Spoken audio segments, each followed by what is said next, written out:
তোর এত চুল উঠছে কেন ভাই?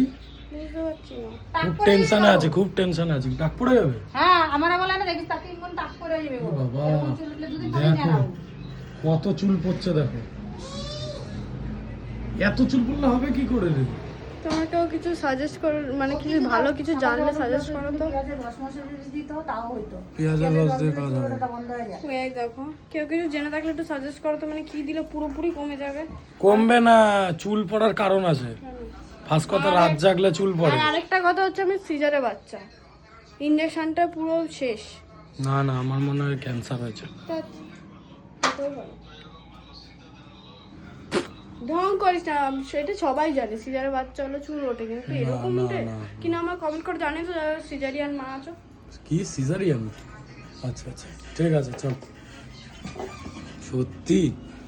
হে মাম্মাম, মা চুল পড়ছে কেন মাম্মাম? ওর জন্য, ওকে জন্ম দিতে গিয়ে, তোমাকে জন্ম দিতে গিয়ে ওর চুলটা পড়ে যাচ্ছে। এরম বলিস না, যা চলো টাটা।